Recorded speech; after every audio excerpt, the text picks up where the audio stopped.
In the dim light of dawn, thin smoke curls from clay rooftops across the Gangetic plain. There is no gold, no silver, only grains, wind, and calloused hands. The daily meal of a medieval Indian peasant was not a feast, but a prayer shaped by earth and endurance. Each grain of rice, each flatbread, carried the weight of sweat, monsoon, and devotion. This is the story of how the poorest hands fed one of the world's oldest civilizations. Life for a peasant in medieval India unfolded under the rhythm of the sun.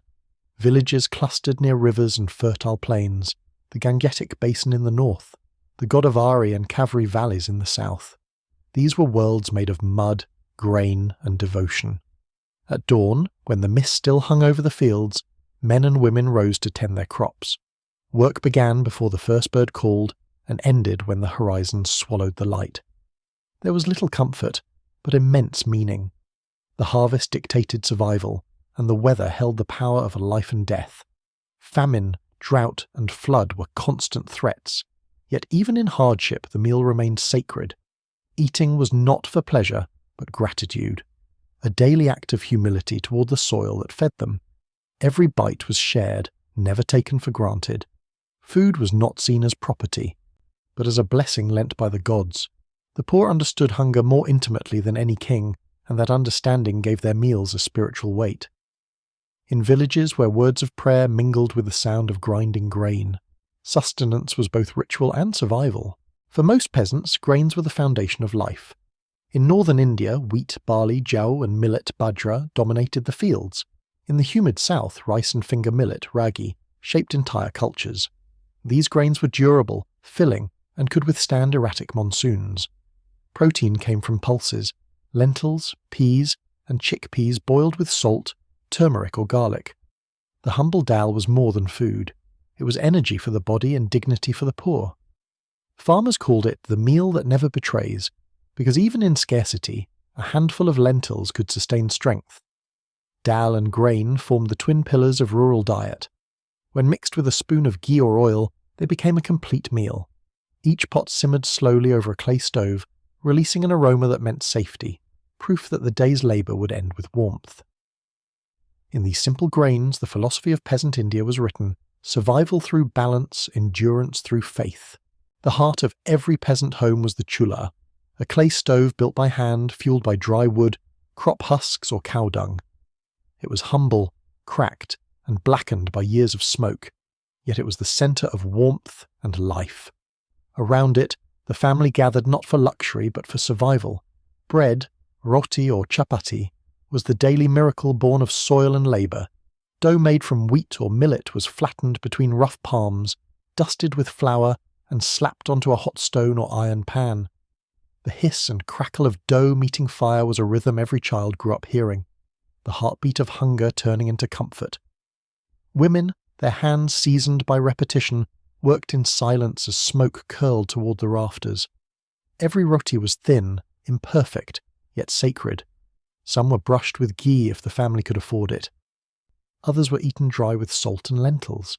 Still, each piece carried pride, a fragment of independence carved from the earth. The chula was more than a tool, it was memory itself. From its heat rose the scent of endurance, of families who had little but always shared, of nights when firelight replaced wealth. To cook on a clay stove was to whisper gratitude to both earth and flame. Vegetables were humble companions to grain. Peasants grew what the soil allowed: eggplant, bottle gourd, beans, onions, garlic. These were not delicacies, but survivors of poor land and uncertain rain. A single clay pot could hold a stew of all seasons, bitter, sweet, and sharp at once like the life of those who ate it. Spices were precious. Few could afford pepper or cardamom, but turmeric, salt, and dried ginger were common blessings. Even a pinch transformed the plain into the divine. When oil was scarce, mustard seeds were roasted for flavour, or clarified butter replaced luxury with purity. Meals were small yet fragrant. The smell of turmeric-stained steam, the shimmer of hot mustard oil, the crunch of fried onion, all these made the poorest kitchens feel alive. For peasants, taste was never separated from gratitude. To eat was to remember the soil's generosity and to honour its cycles. In every bite of vegetable curry there was wisdom. Nothing wasted, nothing excessive. The meal's beauty lay not in abundance, but in restraint, a quiet lesson from a land that taught its people how to live with less, yet give thanks for more. Cooking in a medieval Indian village was not an art of excess. It was an act of rhythm, repetition, and restraint. Most families cooked once a day. The same fire that boiled the morning porridge would later reheat the evening meal. There was no storage, no refrigeration. Food was meant to be eaten fresh, or not at all. The meal was served on clay plates or banana leaves spread on the ground. The family sat cross-legged in a circle, elders first, children last, their bodies aligned with custom, not comfort. Eating by hand was both practical and sacred. The right hand, clean and active, became a bridge between self and sustenance. Touching food was believed to awaken the senses, to remind the eater that nourishment was an exchange, not a transaction. Rice or flatbread would be pinched with fingers, dipped into lentil stew or vegetable curry and eaten slowly. Silence was common. Conversation was considered a distraction from gratitude. Each meal was modest, yet deeply communal. In the still air of dusk, the clatter of clay pots and the faint hum of a mother's chant formed the soundtrack of daily life. Hunger and holiness coexisted. To eat was to survive, but also to acknowledge one's small place in a vast, cyclical world. Cows were more than animals. They were guardians of both spirit and survival. In a land where rain was uncertain and crops fragile, cattle offered constancy, milk, dung, labour, and warmth. Every drop of milk was seen as a divine gift, especially in Hindu villages where the cow was sacred, never slaughtered, only revered. Ghee, clarified butter, was the essence of purity.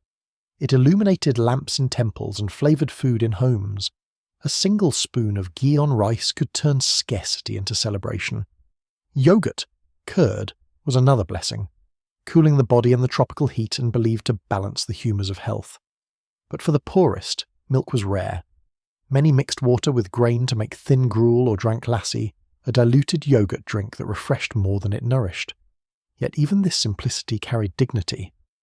In countless huts, the scent of ghee on a clay flame symbolised continuity, a reminder that faith, not abundance, sustained the household. The cow's breath, the butter's glow, the sound of churning, all echoed one truth. Sustenance was sacred, and gratitude was the real feast. When the rains failed and the earth cracked, survival turned into ritual. In the dry months, rivers shrank into dust and the fertile plains became brittle.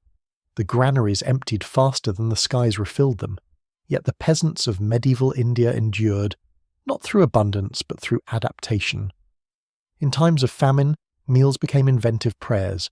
Families ground leftover millet into coarse flour, mixed it with water, and cooked it into a hard cake called bakri. Dried rice was soaked to soften it again, or parched grain was chewed raw. Roots, wild leaves, tamarind pods, and even tree bark became nourishment when the fields failed.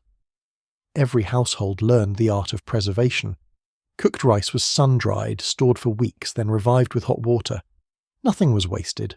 Not a grain, not a peel. Waste was seen as sin, a betrayal of the Mother Earth, Bhumi Devi, who sustained all life. These lean months forged humility and resilience. Hunger taught rhythm, the patience to wait for clouds, the wisdom to store wisely, the faith that famine, like all things, would pass. And when the first drops of rain finally struck the parched soil, the smell of wet earth was as sacred as any meal. Religion shaped not only belief, but appetite. Across medieval India, the table was an altar where faith and food intertwined. Hindus, Buddhists, and Jains alike practiced varying degrees of vegetarianism, not from luxury, but from reverence for life. To eat without killing was a moral aspiration. The doctrine of ahimsa, non-violence, guided kitchens as much as temples. A meal without meat was not a loss, but a purification. Even the poorest sought to eat with a clean conscience, believing that food prepared in compassion nourished both body and soul. Meat, when eaten, was reserved for rituals or offerings to deities. Hunting was rare, and slaughter carried karmic weight. Some Brahmins refused even root vegetables, as pulling them from the earth was seen as harm to living organisms. For peasants, these beliefs were not abstract. They were woven into daily survival. Before eating, many would touch the ground in gratitude or offer the first morsel to a passing cow, a bird, or a beggar. Thus, the act of eating transcended hunger.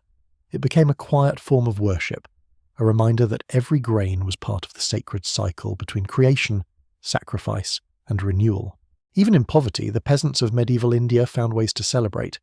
Festivals broke the monotony of toil, turning hunger into joy and food into symbol. During harvest festivals like Pongal in the south, or Makar Sankranti in the north, fire and grain united. The old year burned away, and the new harvest was blessed with song and smoke. On these sacred days, the poor cooked what they could rarely afford: sweet rice pudding, kheer, fried bread, puri, or jaggery cakes made from sugarcane. These dishes carried the taste of abundance, even if only for a moment. Villagers shared food communally, regardless of caste or wealth. Eating together was an act of equality, a fleeting vision of a world without hierarchy.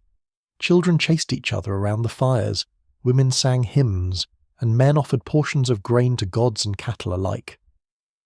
The feast was small, but its meaning vast: gratitude to the divine, to the rain, and to the strength of the collective. In every spoonful of kheer was hope, a sweetness earned through months of hardship. The festival meal was not about fullness, but faith. It reminded each villager that despite scarcity, joy was still possible, and that unity could fill what the stomach could not. The daily meal of a medieval Indian peasant was never just about survival. It was a mirror of the land, austere, generous, and unbreakable. Each bite carried centuries of endurance and quiet dignity, shaped by monsoon, caste, and faith. They ate little, but what they ate was sacred. A handful of rice, a spoon of lentils, a drop of ghee. These were offerings to life itself. Around clay stoves and banana leaves, they built more than homes. They built a philosophy of contentment. To live with hunger was not shameful. It was human. To share in scarcity was divine, and to give thanks after every meal was the true luxury of the poor.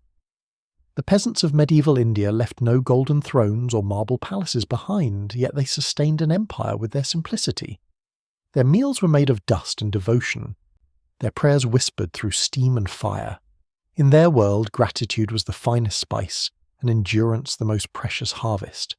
Their lesson endures still: eat little, live fully, and thank the earth for one more day.